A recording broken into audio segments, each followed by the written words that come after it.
Pelo sinal da Santa Cruz, livrai-nos Deus, nosso Senhor, dos nossos inimigos.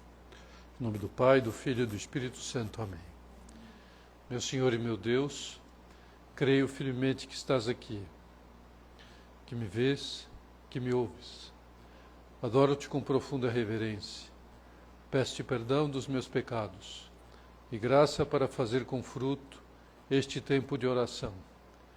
Minha Mãe Imaculada, São José, meu Pai e Senhor, meu anjo da guarda, intercedei por mim.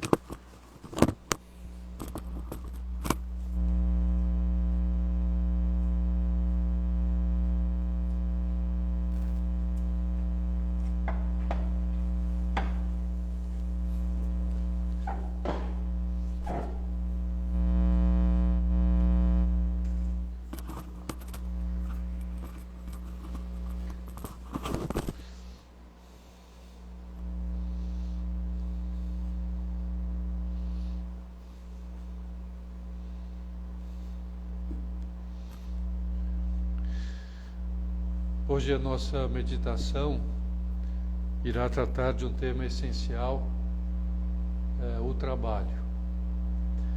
Mais especificamente, para vocês, o estudo. E a primeira ideia essencial sobre isto é que através dele nós podemos nos associar a Deus, nosso Criador, para aperfeiçoar toda a criação. Essa criação, que para nós que somos brasileiros ou vivemos no Brasil, é especialmente bela, especialmente esplendorosa. É bela nossa gente, bela nossa paisagem, nossa flora, nossa família, nossa fauna, é bela nossa nação, como tão bem viu isto São José Maria quando esteve aqui há 50 anos atrás. E sobre a dignidade do trabalho, recordemos que o livro do Gênesis diz-nos que o primeiro encargo que Deus deu a Adão e a Eva, após tê-los criado, foi realizar o trabalho elementar de cultivar a terra e criar animais para que produzissem alimento. Trabalho mais elementar, né? Depois surgiram outros trabalhos, né, mais sofisticados, descoberta da pedra, descoberta, né, do metal e assim por diante, né? E assim o ser humano pôde ir auxiliando, né, aprimorando o cultivo da terra, aproveitando melhor todos os seus recursos naturais. Isso nos mostra que, embora o mundo tenha saído belo e bom das mãos de Deus, como Ele mesmo disse e revelou na criação, Ele não quis que ele saísse das suas mãos completo. Não quis. Quis que o ser humano, com sua inteligência, com a sua sensibilidade, colaborasse nessa tarefa. E o trabalho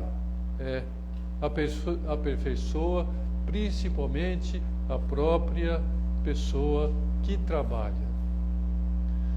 Através disso, cada uma vai se desenvolvendo humanamente, vai desenvolvendo suas aptidões físicas, a sua capacidade intelectual, e também vai se desenvolvendo como ser humano, vai se tornando mais humano. O trabalho humaniza, né? É exatamente isso que diz, né? Se diz com frequência, né, aquele ditado: o trabalho edifica ou dignifica o homem. Mas, por termos fraquezas que procedem precisamente do pecado original dos nossos primeiros pais, a fraqueza especialmente da preguiça, é fundamental que nós nos esforcemos pessoalmente por eliminar essas fraquezas para poder colaborar melhor com Deus, com o nosso trabalho. Só com esse esforço, só com esse empenho, né, essa dedicação, que nós podemos cumprir o dever que Deus nos deu de afagar a terra, conhecer os desejos da terra, a estação do cio, a hora de fecundar o chão, citando aquela música cantada por Milton Nascimento. Se nós nos empenhamos, né, em estar mais preparados humanamente para realizar as nossas tarefas, nós não frustramos os planos de Deus que Ele tem para cada um de nós. O projeto que Ele tem para cada um de nós para realizar esse aperfeiçoamento da criação, o cuidado da casa comum, né? E para que nós soubéssemos melhor como Deus conta conosco nisto, conta com o nosso trabalho, Ele, ao se fazer homem, também trabalhou. Jesus Cristo. Ele poderia ter, não, trabalho não é de nada, né? Não serve para nada, eu vou fazer logo morrer na cruz, né? Não, ele trabalhou, e trabalhou durante 30 anos, quer dizer, é muito. 30 anos, quer dizer, não porque quando é criança não trabalhou, ou trabalhou, né? Quer dizer, enfim, sempre tem algum trabalho, né? Com 1 ano já tem que trabalhar, tem que fazer alguma coisa, né? Se faz algum trabalho, né? Já vai ensinando a dobrar as colchinhas do berço, sei lá, né? Sempre, né? Então, Jesus Cristo trabalhou, né? E antes de começar a trabalhar profissionalmente como carpinteiro, ele foi estudante. Vocês pensam que Jesus Cristo não foi estudante? Porque como que ele poderia crescer em idade, em graça, em sabedoria, se não estudasse? Era homem, tinha que estudar, porque senão, então, não seria autêntica, não teria autenticamente assumido uma natureza humana. A natureza humana precisa estudar para aprender as coisas, para captar. Então ele estudou. E então, a partir dos 30 anos, aí ele foi exercer outra profissão, a profissão de rabi, de mestre, de educador, né? Mestre formador, ensinando muitos a viver as virtudes, os mandamentos, especialmente os discípulos. Tinha discípulos, ele ia ensinando aqueles seus discípulos. Então, Nosso Senhor trabalhou ao longo de todo o seu tempo na terra, na vida, ele trabalhou, né? Então, vamos abordar, né, esse nosso trabalho, né? Vamos pensar realmente nesse aspecto, né? Porque, assim como Jesus não ficou sentado num trono dando ordens, né? A gente pode imaginar, só se também não conhecer muito bem os evangélicos, pode imaginar assim, porque a gente sabe que ele não ficou assim, né? O Apocalipse diz que estava no trono, o Pai e tal, igual, mas ele próprio no Evangelho não diz isto, né? Falou aí, os teus pais trabalhando, os apóstolos trabalhando, e ele lá no trono faz isso, faz aquilo. Não, Jesus Cristo não fez isso aí. Jesus nos ensinou, com seu exemplo, a importância, a dignidade do trabalho, porque ele próprio se empenhou, né? Mostrando que nós devemos estar sempre ocupados manualmente ou intelectualmente. E um trabalho intelectual muito necessário e fundamental para nós, e principalmente para quem está ainda em época de aprendizado na faculdade, é o estudo. Então vamos pensar nesse aspecto do trabalho que é o estudo, né? Como Adão, que trabalhou nesse sentido, porque ele teve que conhecer os animais, teve que conhecer a terra, então ele olhava, sabia, ele tinha o dom preternatural de conhecer muito bem, sabia cada animal fazia, né? Então ele não precisava estudar e saber que a galinha bota ovo, que a vaca tira leite, então ele já, isso aqui vou aproveitar assim, e já, né, conheceu, porque senão acaba tirando o leite da galinha e então a gente precisa estudar, né? Para que a gente não use mal a criação, é necessário estudar e conhecer os desejos da terra, né? Os desejos da terra. O estudo, né? Com o estudo nós adquirimos, né, os conhecimentos necessários então para isto, né? tornando-nos, assim, as coisas mais aptas para ajudar os outros nas suas necessidades. Para que o estudo seja realmente um meio de crescimento pessoal, um instrumento útil para o progresso da sociedade, o que é necessário? Necessário que ele seja realizado com perfeição. Qualquer trabalho, estudo também, para que seja útil, para que dignifique, né, a pessoa que trabalha e que estuda, é necessário essa perfeição, né? Ou seja, realizar o estudo com perfeição, com competência, né, quando nós então nos dedicamos a estudar. E que virtudes, vamos dizer assim, podem estar presentes, devem estar presentes no trabalho, no estudo, para que ele seja perfeito. A gente tende a fazê-lo com perfeição, com competência. 3 virtudes, 3 atitudes: seriedade, responsabilidade e intensidade. Então, vamos considerar essas 3 características do estudo perfeito, bem feito. Primeiro, seriedade. O que isso quer dizer? Quer dizer que não basta estudar para passar de ano ou tirar boas notas. Não é esta a finalidade do estudo bem feito. Ainda que, evidentemente, normalmente, né, quem tira notas altas é porque estuda com seriedade. Normalmente, eu digo, né, geralmente, mas nem sempre. Por quê? Porque alguém pode ter uma inteligência privilegiada, né, e pode não precisar de estudar muito para ter um desempenho bom. Então não está se santificando, não está se dignificando. Só simplesmente tirando boa nota porque tem capacidade, capta as coisas. Então não chegou, né, quase que tem o dom pré-eternal do Adão. Então não precisamos estudar muito, né? Ou pior do que isto, pode colar, né? Colar, né? E assim também não precisa estudar e tira boa nota colando, né? Estuda, né? Estudo desonesto, que não dignifica ninguém, pelo contrário, rebaixa, porque já é pecado, né? E não é nem...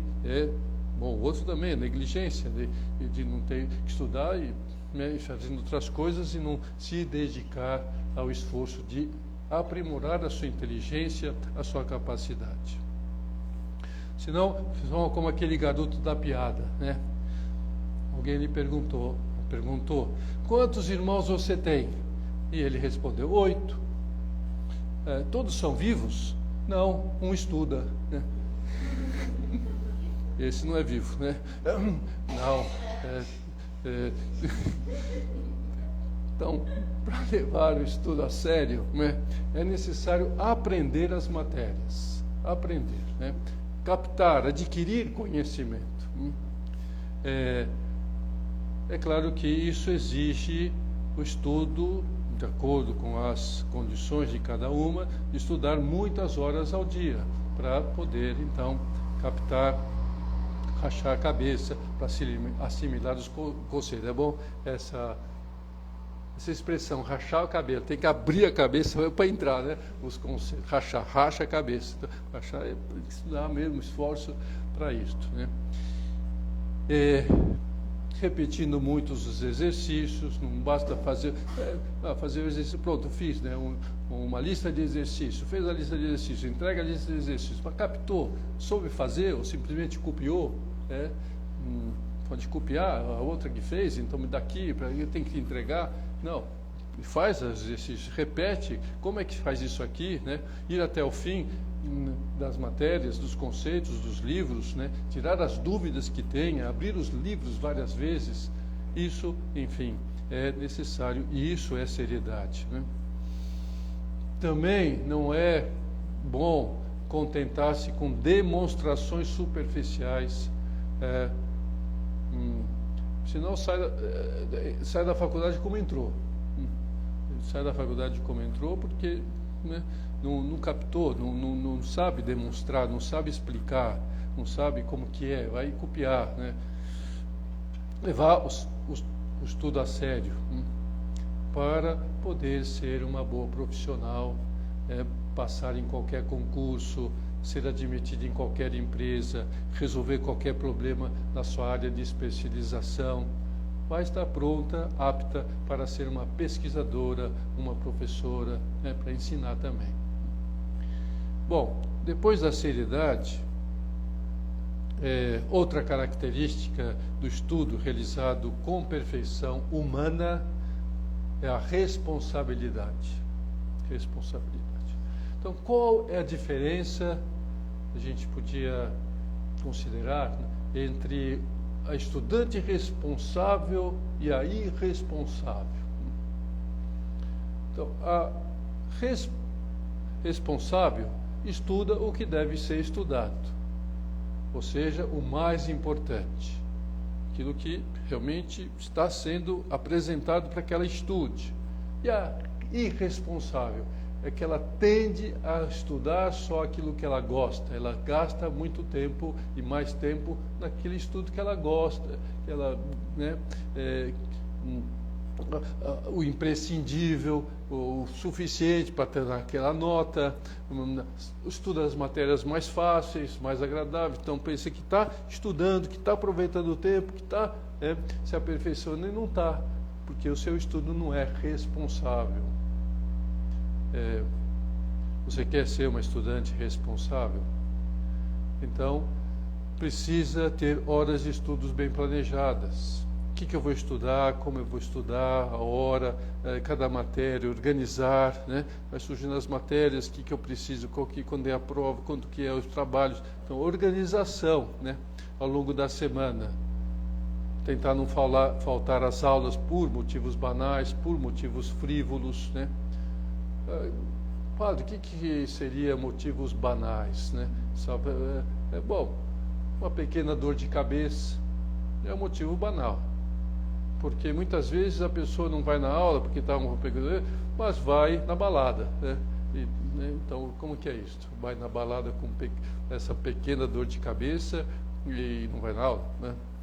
Um resfriadinho, isso não é uma pneumonia, não, mas se é um resfriadinho, ou perder-se no celular, isso é um problema sério, de contínuo, a pessoa vai se perdendo, vai se afogando, na internet, ou perambulando no shopping.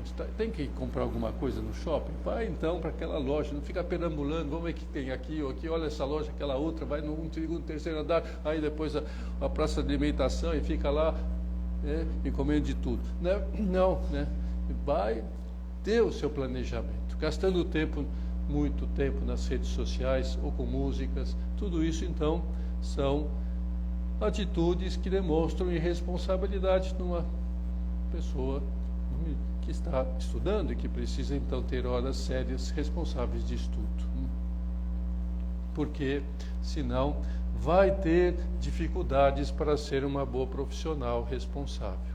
Vai ter dificuldade. Por isso dizia, sabiamente, São José Maria, claro, com conhecimento de causa, porque atendeu, ajudou muitas estudantes a serem mais responsáveis. O que ele dizia? Se a estudante, durante seus anos de universidade, desempenha o papel de filhinha de papai, de responsável, de infantilizada, não se pode exigir dela um comportamento de pessoa madura, quando acaba seus estudos, só por ter recebido um diploma ou um título profissional. Uma juventude assim é uma espécie de terreno baldio, onde não se cultiva nada e só nascem espinhos. E o Papa João Paulo I, ele aconselhou, em certa ocasião, antes de ele ser Papa, ele aconselhou um grupo de estudos, ou de estudantes, a aproveitarem bem o tempo da juventude, que é esse tempo, geralmente, onde se tem que estudar. Por quê? Porque esse é o momento em que se entra mais facilmente os conceitos na memória. A inteligência está mais aguçada para entender melhor, porque está envolvida, está estudando, está naquele clima.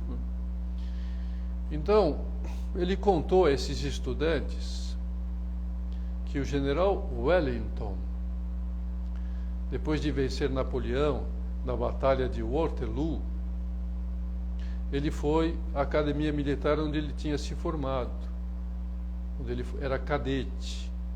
E lá, naquela academia, né, como se fosse a AMAN aqui do Rio, né, academia, né, militar, né, onde se formam os oficiais. Então, ele foi e falou com aqueles estudantes, aqueles cadetes que estavam lá, né.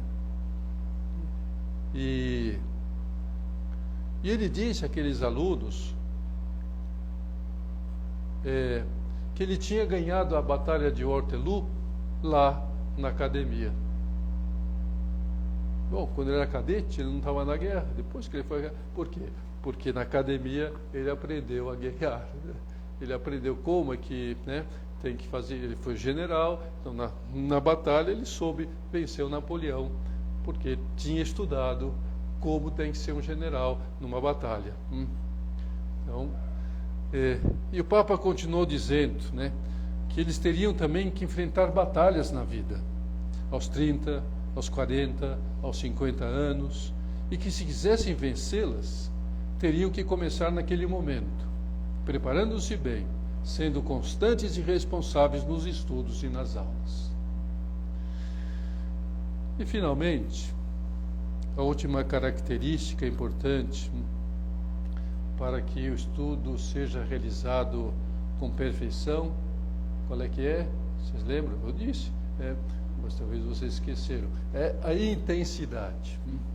Seriedade, responsabilidade e intensidade. O que é um estudo intenso, né?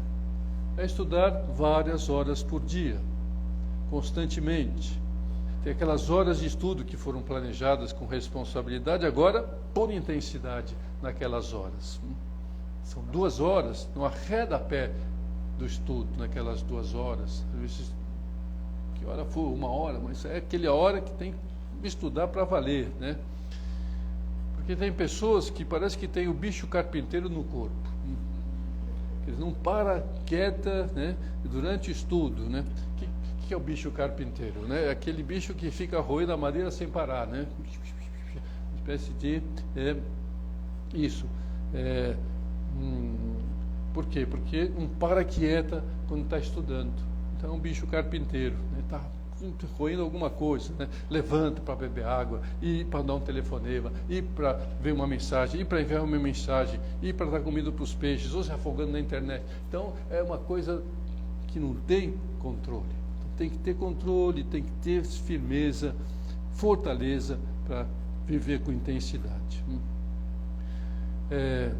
Pondo todo o potencial intelectual que você tem naquele estudo, toda a vontade, toda a garra, todos os sentidos, né, para aquele estudo, né. Uma luta particular que eu digo para vocês que é importante ter, né, no estudo, é a luta contra as distrações. As distrações que sempre estão presentes, então a luta tem que ser permanente, né. Há um conto sobre um imperador grego chamado Teodósio II. E dizia-se que era muito distraído. Tão distraído que ele nem olhava para aquilo que ele assinava. Os documentos vinham, ele assinava sem ler direito. E a sua irmã, Pulquéria, nós estamos na Grécia, né? Então, por isso os nomes são, né? Mas tem muito bonito, nome bonito na Grécia, Sofia, mas Pulquéria, né? Então, conhecendo bem, né, a indolência de Teodósio, ela decidiu corrigi-lo pregando-lhe uma peça. Então, o que ela combinou com a cunhada, a esposa do imperador, o seguinte: Eudóxia, assim chamava, é pior ainda, era a esposa do imperador. Vou colocar entre os papéis que meu irmão deve assinar um que trata da sua venda como escrava para mim. Dito e feito. O imperador assinou aquele papel sem olhar e vendeu a sua esposa como escrava para a sua irmã. Bom, Pulquéria, né, tendo esse documento em mãos, levou Eudóxia, né, sua cunhada, a imperatriz, para sua casa como escrava. Então, quando Teodósio deu pela falta da esposa e soube que ela estava retida como escrava da sua irmã, pensou que fosse uma brincadeira, né, das duas, né? Mas logo apareceu o documento assinado. Não, ele tinha autorizado realmente que isso acontecesse, né? E agora a Eudóxia era escrava da Pulquéria, né? Bom, dizem que depois dessa simpática correção, aí depois foi desfeito tudo mais, né? Era só para corrigir, né? Então, Teodósio II precisava, né, teve a percepção que precisava ser mais cuidadoso na hora de revisar os documentos do governo. Então, só para... Por que eu contei essa história? Por causa da distração, né? Então, a gente não tem essa... Passam as coisas sem que não pôs concentração. Está no mundo da luta, pensando em outra coisa.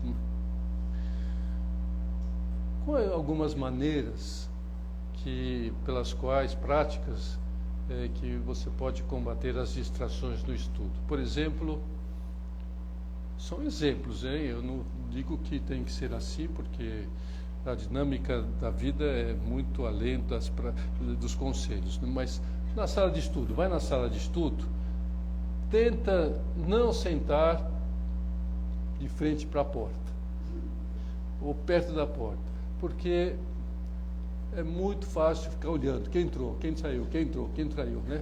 Então, senta num lugar onde está longe da porta. Tem pessoas até que não, até olha para trás, quem entrou, né? Eu não sei quem entrou, não interessa, eu estou assistindo a aula, então não presta atenção em quem está entrando, em quem está saindo pela porta ou pela janela, sei lá por onde entra, né? Tentar não prestar atenção no som que vem de fora. Sempre vem algum som de fora, né? Principalmente quando tem alguma cantoria, alguma banda, alguma coisa, o carro de som anunciando greve, né? Então tenta não se concentrar. É difícil, eu sei que né? Porque às vezes é muito alto o som lá fora. Tenta pôr a concentração, né? Agora, o que eu vejo que é o mais importante nisso tudo é desligar o videoclipe da cabeça, porque isso depende de cada uma, né? Aquele videoclipe que remete ao último encontro com o namorado, então fica lá o videoclipe e a aula vai embora, né? O videoclipe do encontro com a namorada, né? E eu não sei o que, daquela festa onde eu estava, eu dancei assim, assado, e foi bom aquele casamento. Bom, você está numa aula, minha filha, né? Não está no casamento mais, não está com o namorado, né? Então, quando o nosso estudo então é sério, responsável, intenso,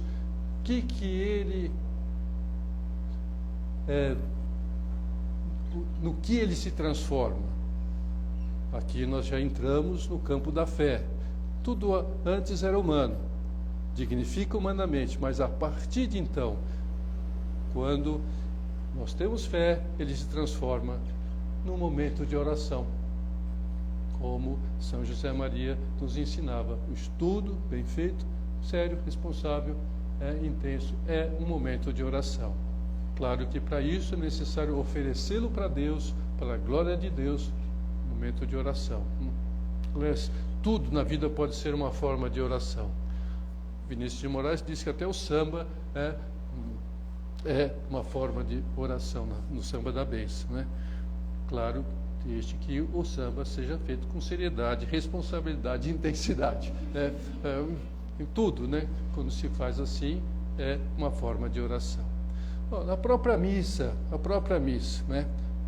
Agora, logo depois, vamos ter, né, a celebração eucarística. Não basta estar só de corpo presente, mas é necessário estar com a cabeça e o coração presente, porque missa de corpo presente normalmente é missa de defuntos, né? Então o corpo está lá presente, mas não, já está morto, né? Então não está como defunto, né? Não está como morto, mas está realmente viva, participante, ativamente, né?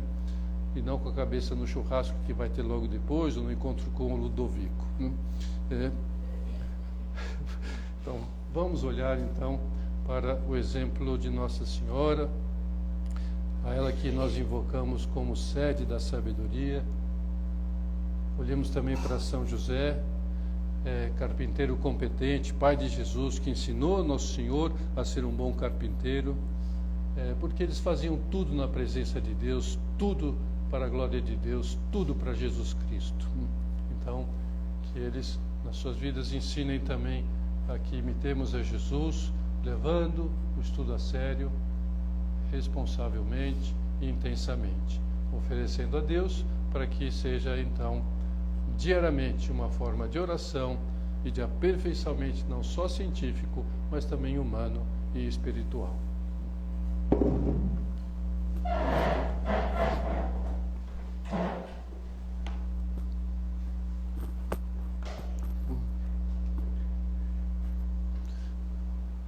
Dou-te graças, meu Deus, pelos bons propósitos, afetos e inspirações que me comunicaste nesta meditação.